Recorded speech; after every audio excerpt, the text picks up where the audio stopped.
मोदी जी का प्रभाव पड़ेगा यहाँ, क्योंकि देखिए क्षेत्रीय पार्टी का जो प्रभाव है सो रहेगा अपना, सीटों में इसमें कोई बदलाव नहीं आएगा, क्योंकि मोदी जी का अपना जो प्रभाव है वो बहुत ज़्यादा ही है, पूरे राज्य में हो चाहे पूरे राष्ट्र में हो, कहीं भी है।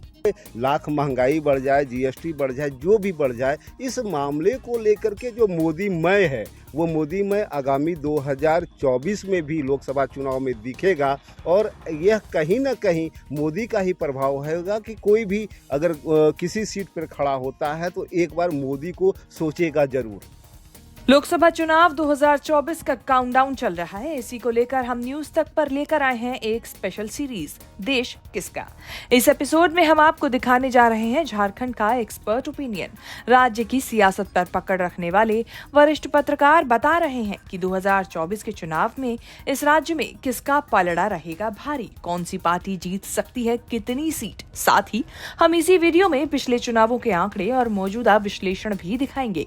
तो देखिए क्या कहते हैं झारखंड की राजनीति पर झारखंड के वरिष्ठ पत्रकार। मोदी जी का प्रभाव पड़ेगा यहाँ, क्योंकि देखिए क्षेत्रीय पार्टी का जो प्रभाव है सो रहेगा अपना, सीटों में इसमें कोई बदलाव नहीं आएगा, क्योंकि मोदी जी का अपना जो प्रभाव है वो बहुत ज़्यादा ही है, पूरे राज्य में हो चाहे पूरे राष्ट्र में हो, कहीं भी है।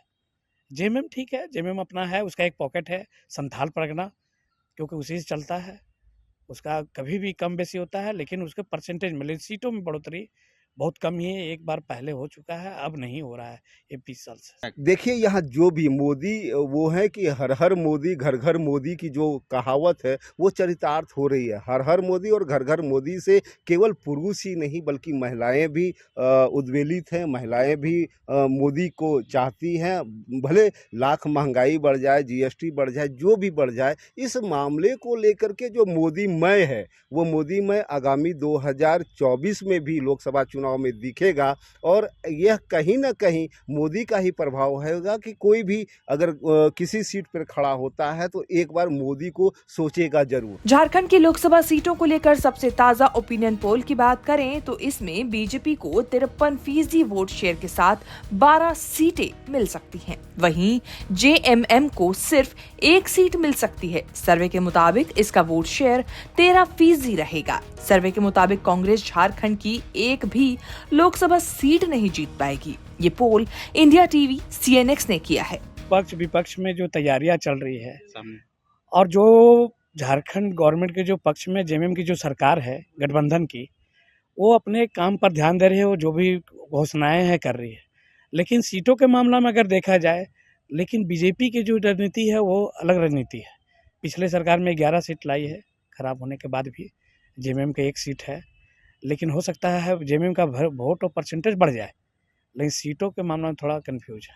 देखिए शिबू सोरेन का तो अपना प्रभाव है और जैसे हेमंत सोरेन का भी अपना प्रभाव है, क्योंकि पढ़े लिखे हैं और समझदार, बहुत ही समझदार आदमी है, लेकिन को सीट में कन्वर्ट करने के लिए थोड़ा और मेहनत करना पड़ेगा। माहौल अभी बन रहा है और जो भी राजनीतिक दल हैं वो अपने अपने तरीके से पूरे राजनीति की ओर अपना ध्यान जो फोकस होता है वो कर रहे हैं। विभिन्न लोकसभा क्षेत्रों में जा रहे हैं और लोकसभा क्षेत्रों में जाने के बाद अपने पार्टी विशेष पर ज़्यादा महत्व दे रहे हैं, ज़्यादा ध्यान दे रहे हैं। ऐसे में ये कहा जा सकता है कि जो त्रिकोणीय संघर्ष है, जेएमएम, बीजेपी और जो महागठबंधन कांग्रेस उसमें शामिल है, तो इस बार ये हो सकता है कि लोकसभा चुनाव को लेकर के जेएमएम और कांग्रेस में रार हो, चूंकि दोनों महागठबंधन के लोग हैं और महागठबंधन इस बात पर राजी है। जेएमएम चाह रहा है कि इस बार चूंकि उनकी सत्ता में जो विधायकों की संख्या है, जो सांसदों की संख्या है,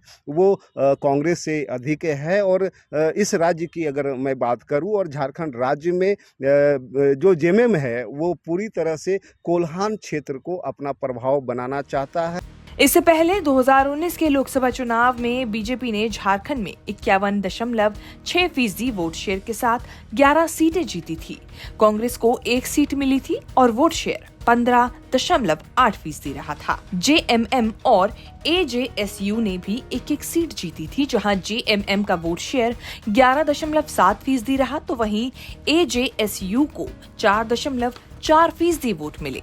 2014 के लोकसभा चुनाव की बात करें तो तब बीजेपी ने झारखंड में बम्पर 12 सीटें जीती थी। बीजेपी का वोट प्रतिशत 40.7% रहा था। वहीं 2014 में 2 सीटें जेएमएम के खाते में गई थी। जेएमएम का वोट शेयर 9.4% रहा था। जो महंगाई को लेकर जो विपक्ष हमेशा रोड पर या फिर संघर्ष करते दिखती है, तो क्या लगता है मोदी जो महंगाई है इसको लेकर कहीं इफेक्ट डाल सकता है? कोई इफेक्ट नहीं है, राष्ट्रीय का मामला है, इसलिए मोदी जी को कोई हिला नहीं सकता है। क्षेत्रीय पार्टी है जो अपने विभिन्न कार्य कर रहे हैं, उनका अलग विधानसभा में भले एक होगा, लेकिन लोकसभा के केंद्र के चुनाव में इस पर कोई इफेक्ट नहीं होगा। मोदी जी के झारखंड में हुए 2019 के विधानसभा चुनाव की बात करें तो तब बीजेपी ने 25 सीटें जीती थी। बीजेपी का वोट शेयर 34.10% रहा था। कांग्रेस को 33.99% वोट शेयर के साथ 16 सीटें मिली थी। इस चुनाव में सबसे ज्यादा 30 सीटें स्थानीय पार्टी झारखंड मुक्ति मोर्चा ने जीती थी। जेएमएम का वोट शेयर 37.47% रहा था। 2014 के विधानसभा चुनाव की बात करें तो बीजेपी ने सबसे ज्यादा 37 सीटें जीती थी। बीजेपी का वोट शेयर 35.16% रहा था। उसके बाद 19 सीटें झारखंड मुक्ति मोर्चा ने जीती थी। जेएमएम का वोट शेयर 20.93% रहा था। कांग्रेस को 6, जेवीएम को 8 और एजेएसयू को 37 सीटें मिली थी। कुल मिलाकर देखा जाए तो मौजूदा सर्वे, पिछले आंकड़े और पत्रकारों का ओपिनियन पोल बीजेपी की मजबूती की तरफ इशारा कर रहे हैं। झारखंड में क्षेत्रीय दलों का भी अहम योगदान है, लेकिन लोकसभा चुनाव में इनका ज्यादा असर देखने को नहीं मिला है। ऐसे में इस बार भी अब तक तो लहर एनडीए के पक्ष में दिख रही है। बाकी परिणाम ये साफ करेंगे कि अब की बार जनता ने किसका साथ दिया है। रांची से आकाश कुमार के साथ ब्यूरो रिपोर्ट, न्यूज़ तक।